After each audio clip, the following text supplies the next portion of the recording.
day in the studio. This is Sharon from Sharon Wallace Photography.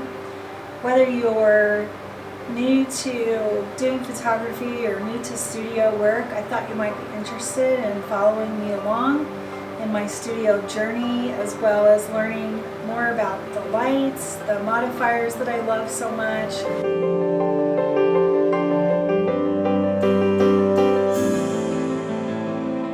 Whether you enjoy images shot on white or not, the whole point of learning to shoot on the white drop is so that you learn to understand light.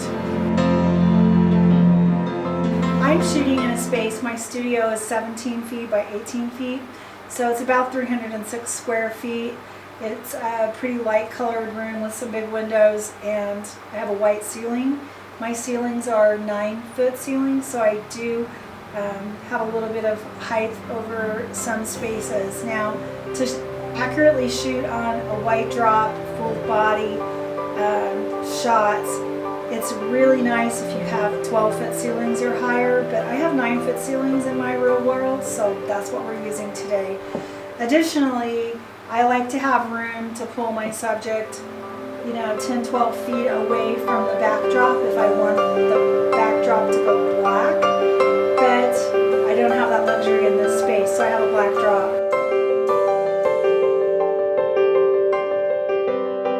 I'm going to go through the process of getting the backdrop white and the materials that I use and how I set things up.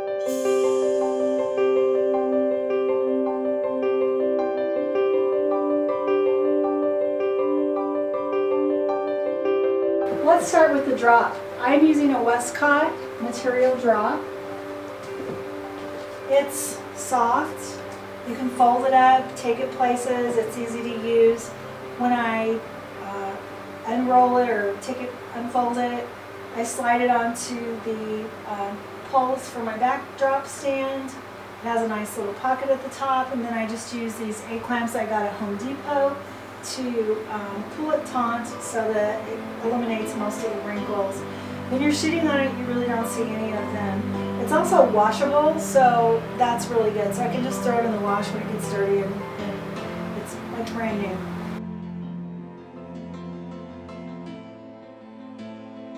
The next piece to this that I find is really helpful is a sheet of 4x8 white panel board. I got mine at Lowe's for $15, maybe less than that, about 5 months ago, and it's lasted a really long time. I generally only shoot one person at a time, so one sheet is enough, but if I was shooting a family on the white, I would want a couple pieces so that I would have a little more floor space to work with. But it makes a nice, seamless transition from the floor to the drop, almost like a zip wall. And I don't have that, but I can pretend that I do. So I really like that. It's super handy. And the strobes that I happen to be using here today are the Alien Bee strobes by Paul C. Buff. Yes, they are a starter strobe in the world of strobes, but they are affordable, and they are what I have. So again, real world here. This is what I have, so this is what I'm using. To shoot on the white drop, I would love to have barn doors, but I don't, so I'm using the reflectors. Barn doors would just make it just a little bit easier to be able to shine the light the direction I want. So barn doors function like this. You can narrow the light beam coming out from your lights. The light stand that I'm using to hold my beauty dish, which is also a Paul C. Buff 22-inch silver on the inside beauty dish with the sock on it, which I love, by the way. This stand is a Matthews C stand, and I have the boom arm attached so that I can position the beauty dish in the proper place for my subject in order to light them appropriately.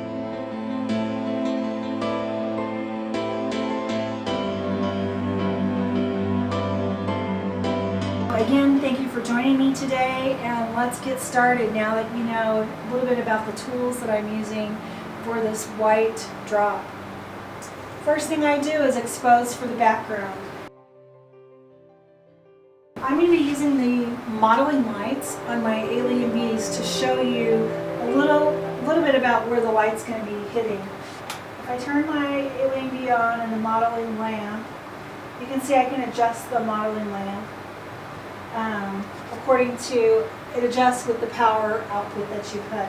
So if I just shine my light onto the backdrop and point it the direction I want, I can tell with the modeling light kind of where that light's going to be hitting, which is a good thing when you're first starting out, right? Even when you're not first starting out.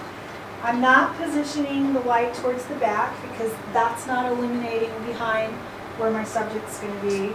I'm not shooting the light horizontally across the background towards the other light because I'm going to be getting a lot of spill light onto my subject and not much light onto my background.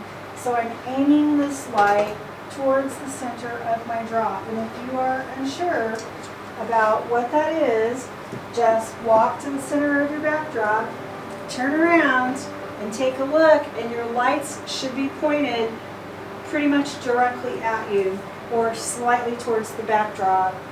And that's how I have these positioned. Let's turn the other light on so you can see it. And with that on, you can tell that I'm getting a nicely lit backdrop.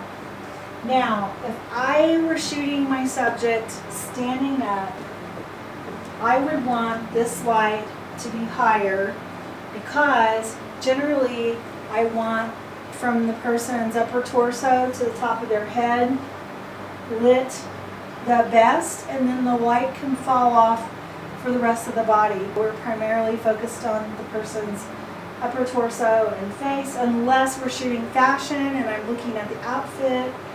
That would be a different scenario. Okay, so hopefully that makes sense. Let me sit down so you can see. This is where my subject would be in this particular setup. So those lights and the light output for the backdrop are set pretty much where I would want them.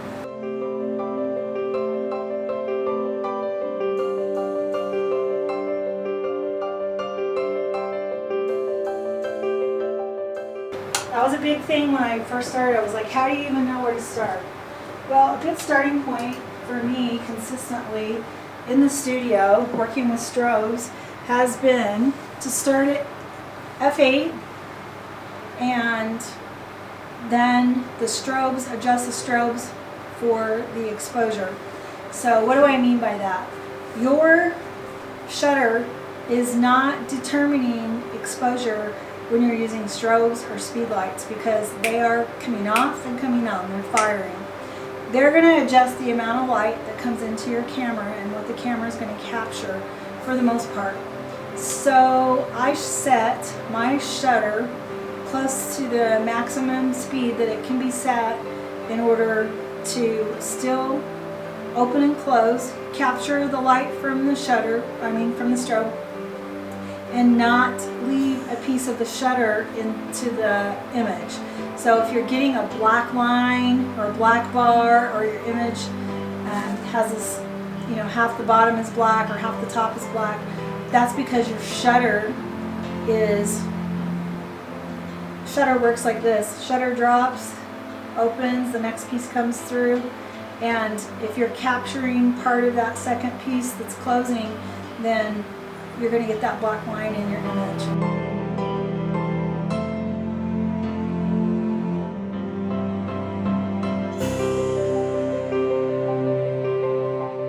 1/200th or 1/250th for my Nikon camera.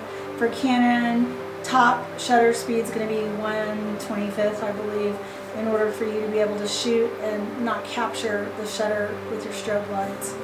So let's start with those settings. So f8, 1/200th or 1/25th, 1/250th, depending on which camera you use, and then go from there. You're going to be adjusting your lights to get the proper exposure. So once you have the exposure set for your background, you're going to know that you're going to adjust this light. It's usually about a stop and a half difference. So now I can come to this light, turn it on, adjust it to how I want it, and then I can take the picture and I'll be pretty close.